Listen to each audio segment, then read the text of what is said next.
મિત્રો નમસ્કાર. મિત્રો આપનું સ્વાગત આજના વિશેષ કાર્યક્રમમાં. અને આજના વિશેષ કાર્યક્રમમાં આજના આપણા એક્સપર્ટ, આપણા અતિથિનું પણ સ્વાગત કરીએ. આપણી સાથે છે ડોક્ટર સોનલ પંડ્યા. સોનલબેન, આપને નમસ્કાર. આભાર આપનો. મિત્રો, ડોક્ટર સોનલબેનની ઓળખાણ આપને તાજી કરાવી દઉં. તેઓ ગુજરાત યુનિવર્સિટીના પત્રકારત્વ વિભાગના વડા છે. પત્રકારત્વ સાથે સંકળાયેલા છે, શિક્ષણ સાથે સંકળાયેલા છે, અને ખરા અર્થમાં આપણે જેને પાયાનું શિક્ષણ કહીએ એની સાથે પણ સંકળાયેલા છે. અને આજે આપણે મિત્રો વાત કરવાની છે માનનીય વડાપ્રધાન શ્રી નરેન્દ્રભાઈ મોદીએ હાલમાં જે પરીક્ષા પે ચર્ચા 2026 ઉપર જે વાત કરી એ સંદર્ભમાં આપણે એમની જોડે વાત કરવાની છે. સોનલબેન, આપણે જ્યારે પરીક્ષાની વાત કરીએ ત્યારે સ્વાભાવિક રીતે જ આપણને બધાને, આપણે કોઈ પણ હોય, આપણે શિક્ષક હોઈએ, આપણે વિદ્યાર્થી હોય કે વાલી હોઈએ, આપણને બધાને પરીક્ષાના નામથી થોડો ગભરાટ થતો જ હોય, અને સ્વાભાવિક છે. તો આપણે આજે પરીક્ષા પે ચર્ચા 2026 છે, એમની આપની દ્રષ્ટિએ સૌથી મહત્વની 2 કે 3 હાઇલાઇટ શું છે? ઘણી બધી રીતે આ એક વિશેષ પ્રયોજન પણ છે ને પ્રયોગ પણ છે. જી. અને એમાં 3 મહત્વની બાબતો જે છે, એક તો માનનીય વડાપ્રધાન શ્રીએ જે વાત કરી એ માત્ર વિદ્યાર્થીઓને જે ઉદબોધન નથી, એમણે વાલીઓને પણ આ વાત કરી અને શિક્ષકોને પણ આ વાત કરી. એટલે શિક્ષણ જે છે એ બહુગ્રાહી અને સર્વાંગી વિકાસની પ્રક્રિયા છે, એ વાત આમાં મહત્વની છે.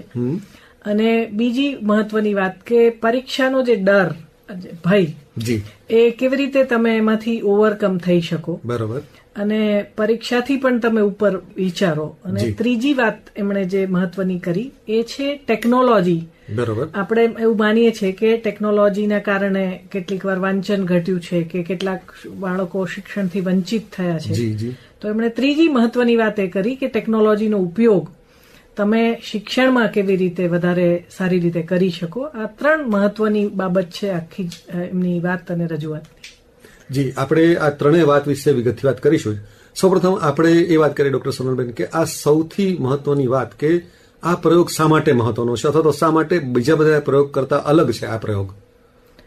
આમ જો સંખ્યાની દ્રષ્ટિએ જોવા જઈએ તો પણ એક તો આ બહુ બધી ભાષામાં આનો અનુવાદ થયો. અને પ્રેસ ઇન્ફોર્મેશન બ્યુરોના એક અહેવાલ મુજબ તો એવું છે કે આ લગભગ 6 કરોડ અને 76 લાખ લોકો સુધી આ વાત પહોંચી છે. અચ્છા. તો આ જે છે ને એ મારી દ્રષ્ટિએ બહુ વ્યાપક, બહુ બધા લોકો સુધી પહોંચાડાય છે. અને બહુ બધી ભાષામાં આ વાત પહોંચી છે. બરોબર. એટલું જ નહીં, આપણે ત્યાં જે શ્રવણની સંસ્કૃતિ છે, સાંભળવાની, બરોબર, એટલે રેડિયોનો બહુ અદભુત ઉપયોગ આમાં કર્યો છે. કારણ કે તમે ગાડી ચલાવતા પણ, કામ કરતા કરતા પણ રેડિયો સાંભળી શકો. અને ભારતીય પરંપરા અને ભારતીય જ્ઞાન પરંપરાની હવે આપણે જો વાત કરીએ નવા સંદર્ભમાં, તો સાંભળવાની આપણી એક સંસ્કૃતિ છે. કથાથી માંડીને વાર્તાઓ સુધી આપણો વારસો છે. એટલે બહુ બધા લોકોએ એમને ટેલિવિઝન અને જુદા જુદા માધ્યમોમાં આ વાત સાંભળી અને એમને જોયા પણ ખરા. એટલે બહુ બધી રીતે આ એક વિશેષ છે, વ્યાપક પણ છે અને મહત્વનું પણ છે. અને એક રીતે જોઈએ તો આપણા દેશના અલગ અલગ વિસ્તારોમાંથી, અલગ અલગ પ્રદેશમાંથી જે બાળકો આવ્યા હોય, વિદ્યાર્થીઓ આવ્યા હોય, એમને સીધી પોતાની વાત પૂછવાનો, માનનીય વડાપ્રધાનશ્રીને પૂછવાનો એમને એક મોકો મળે, એમને ઇન્ટરેક્શનનો એક મોકો મળે, અને એને કારણે એમની જે મનમાં જે પણ મૂંઝવણ છે એ લોકો વ્યક્ત કરી શકે, અને એમનું એ મૂંઝવણનું માર્ગદર્શન વડાપ્રધાનશ્રી દ્વારા આપણને બધાને મળે. એક રીતે આ પ્રયોગ એ રીતે પણ મહત્વનો છે. હા, એટલે જેને આપણે ભાગીદારી કહીએ છીએ, પાર્ટિસિપેટરી કમ્યુનિકેશન અમે જેને કહીએ છીએ, અને એ શિક્ષણમાં બહુ મહત્વનું છે. કે તમે તો તમારી વાત રજૂ કરો, પણ તમારી વાત રજૂ કરી એને લઈને જે એના મનમાં સવાલો હોય, બરોબર, કારણ કે જ્ઞાનનો પાયો જિજ્ઞાસા છે, બરોબર, એટલે એ રીતે પણ નવી ટેકનોલોજીનો ઉપયોગ પણ આ આખી વાત અનેક સ્તરે પહોંચાડવા માટે થયો. એવી જ રીતે ભાગીદારી જે છે, પાર્ટિસિપેશન વધારવા માટે પણ આમનો વ્યાપક ઉપયોગ થયો. જી. હવે આપણે જે મહત્વની વાત કરી એને ફરી પાછી થોડી વિગતથી વાત કરીએ ડોક્ટર સોનલબેન. આપણે જયારે ટેકનોલોજીની વાત કરીએ તો ટેકનોલોજી છે, એક રીતે જોઈએ તો આપણા બધાને, કોઈ પણ આપણે કામ કરતા હોય, કોઈ પણ કાર્યમાં આપણે જોડાયેલા હોય, ટેકનોલોજીની મદદ વગર આપણે કાર્ય પૂરું કરી શકતા નથી. ટેકનોલોજી આપણા રોજબરોજના જીવનનો એક ભાગ છે.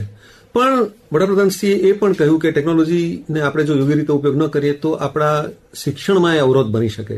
તો એ અવરોધ ન બની શકે એ માટે આપણે શું કરવું અને શું ન કરવું જોઈએ?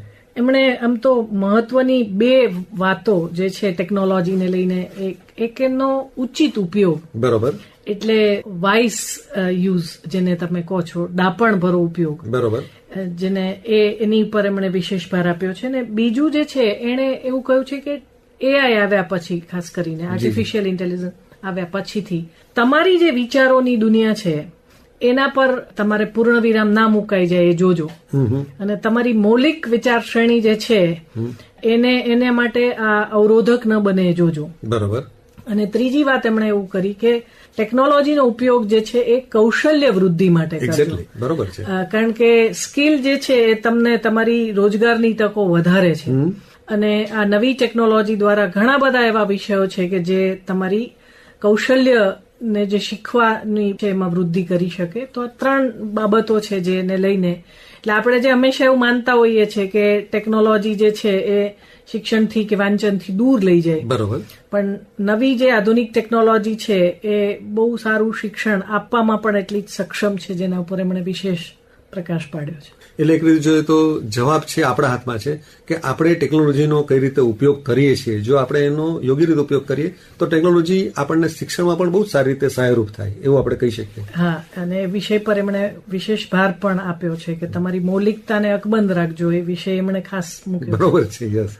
હવે આપણે એમણે જે દરેક વર્ગને સંબોધીને જે વિશેષ વાત કરી છે એની થોડી વિગતથી વાત કરીએ તો વિદ્યાર્થીઓ માટે આપે અમુક વાત તો કરી, પણ વિદ્યાર્થીઓ માટે એમણે કઈ મહત્વની વાત કરી છે, ખાસ કરીને વિદ્યાર્થીઓ માટે? વિદ્યાર્થીઓ માટે એમણે પહેલા તો પરીક્ષાના ભય વિશે વાત વિશેષ કરી છે કે એનો ભય તમે ન રાખો, કારણ કે પરીક્ષાના ભયના કારણે વિદ્યાર્થી ક્યારેક વાંચેલું પણ ભૂલી જાય છે, એક્ઝેક્ટલી ગભરાઈ જાય છે. બીજું જે છે એમણે એવું કહ્યું કે દરેકની પોતાની શીખવાની એક પદ્ધતિ છે, બરોબર, તો તમારી પણ એક શીખવાની આ પદ્ધતિ છે એના પર જ ફોકસ કરો.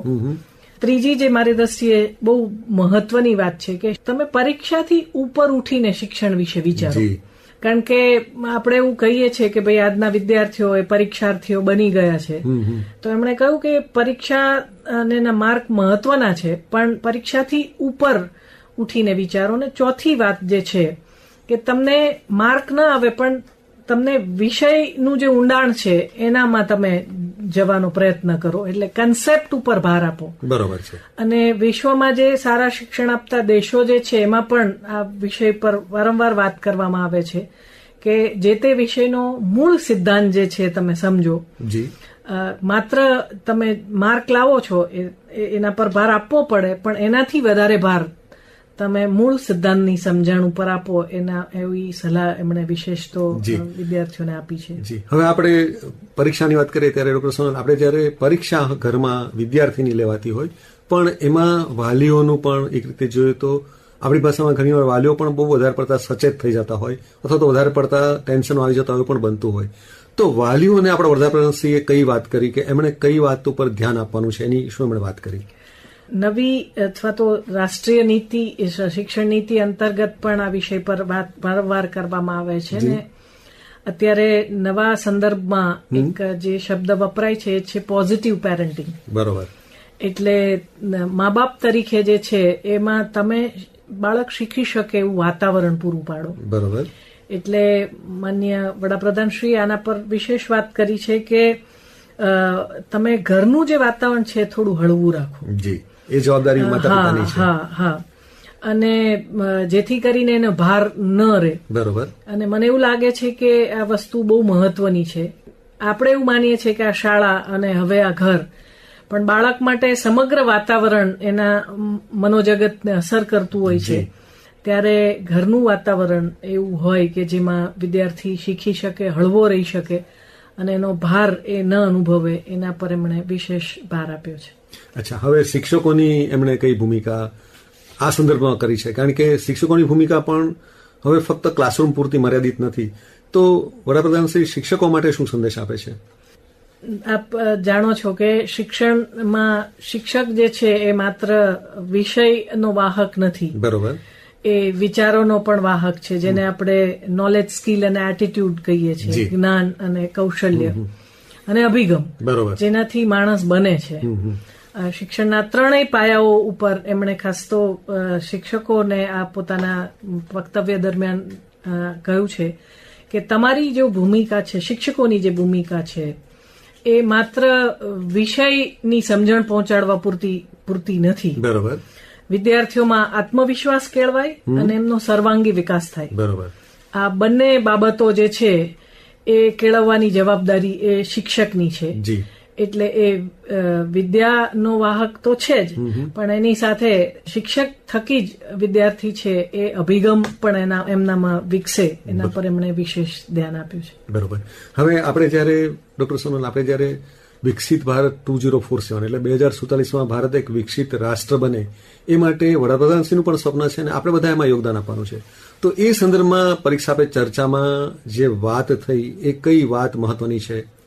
એટલે એમ માનનીય વડાપ્રધાનશ્રી અને સર્વાંગી વિકાસ ઉપર વાત કરીને એમણે કહ્યું તમે સારા નાગરિક બનશો તો જ આપણે આપણું જે સપનું છે 2047માં એક વિકસિત રાષ્ટ્ર બનવાનું એના દિશામાં એક મજબૂત રીતે આ કદમ આગળ વધારી શકીશું.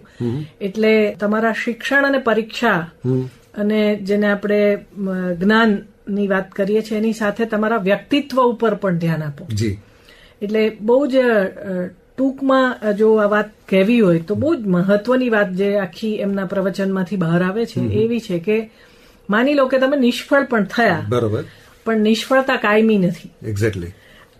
મને એવું લાગે છે કે આખી જ વાતની જે છે કે ભાઈ, અને દુનિયામાં ઘણા બધા એવા લોકો છે કે જે લોકો પરીક્ષામાંથી એટલા સફળ નહીં થઈ શક્યા છતાં જીવનમાં બહુ સફળ થયા હોય. એટલે તમને ટૂંકા સમયમાં જે નિષ્ફળતા અને એની સાથે નિરાશા આવે છે એમાંથી બહાર નીકળો અને તમારી શક્તિઓમાં વિશ્વાસ રાખો. એમણે બહુ જ વિશેષ ભાર એ આત્મવિશ્વાસ પર પણ આપ્યો છે અને એ તો બહુ જ સાચી વાત છે કે સારા વિદ્યાર્થીઓ થકી સારા નાગરિકો બને ને તો જ રાષ્ટ્ર ઘડતરની પ્રક્રિયા જે છે એ મજબૂત રીતે આપણે કરી શકીએ. એટલે આપણે એવું કહી શકીએ કે શિક્ષણની સાથે જોડાયેલા જે સનાતન સત્યો છે એ વાત વડાપ્રધાનશ્રીએ ફરીવાર આપણા સુધી પહોંચાડ્યા અને એવી એક જવાબદાર વ્યક્તિ દ્વારા આપણા સુધી વાત પહોંચે ત્યારે આપણે એને ગંભીરતાથી લઈએ. એ સંદર્ભમાં આ બધી વાતો બહુ મહત્વની બની જાય છે. સાચું? હા. અને બીજું કે જે ઉંમરે 10મા અને 12મામાં હોય ત્યારે તમે મનથી પણ બાળક બહુ આમ નાજુક અવસ્થા છે મન અને ઉંમરની દ્રષ્ટિએ. એ દ્રષ્ટિએ જયારે આ પ્રકારે સર્વોચ્ચ હોદ્દા પર બેઠેલી એક વ્યક્તિ આવો એક દિલાસો અને આવી એક સલાહ સંદેશો બધું આપે તો મને એવું લાગે છે કે આ એક વિશેષ પ્રયોગ પણ છે અને સરાહનીય પ્રયોગ પણ છે. અને ડોક્ટર સોનલ, આપણે જયારે જોઈએ છીએ ત્યારે આ એક ઇવેન્ટ એવી હોય છે કે જેની વિદ્યાર્થીઓ, વાલીઓ અને શિક્ષકો બધા જ પ્રતીક્ષા કરતા હોઈએ છીએ. વર્ષમાં એક વખત વડાપ્રધાન શ્રી શિક્ષકો, વાલીઓ અને વિદ્યાર્થીઓ જોડે સીધો સંવાદ કરે છે અને એની પ્રતીક્ષા બધાને હોય છે. તો અંતમાં ફરીવાર આપણે એવી 2 કે 3 વાત કે જે આપણા બધાએ યાદ રાખવાની છે. આપણે બધાએ વિકસિત ભારત 2047ના સપના માટે આપણે બધા જયારે કાર્ય કરી રહ્યા છીએ ત્યારે આપણે બધાએ જે વાત મહત્વની યાદ રાખવાની છે ફરી વાત આપણે શ્રોતા મિત્રોને યાદ કરાવી દઈશું. હા. એટલે એક તો તમારી જો જિજ્ઞાસા અને શીખવાની વૃત્તિ હશે તો કદાચ માર્ક નહીં આવે તો પણ તમે ઉગી નીકળશો. બરોબર. તમે સારા વિદ્યાર્થી તો બનો જ પણ સારા નાગરિક પણ બનો. જી. અને સૌથી વધારે મહત્વની તમારી શક્તિઓમાં વિશ્વાસ રાખો. Believe in your self. Exactly. મને એવું લાગે છે કે આ 3 બાબતો એવી છે કે જે આખા જ વક્તવ્યમાંથી ખાસ આપણે નોંધ કરી શકીએ એવી વાતો છે. ડોક્ટર સોનલ, આપે જે મહત્વની વાતો પરીક્ષા પે ચર્ચા 2026ની જે મહત્વની વાતો આપણા શ્રોતા મિત્રો, દર્શક મિત્રો સુધી પહોંચાડી, બહુ સરળ ભાષામાં પહોંચાડી, એ બદલ આપનો પણ ખૂબ આભાર.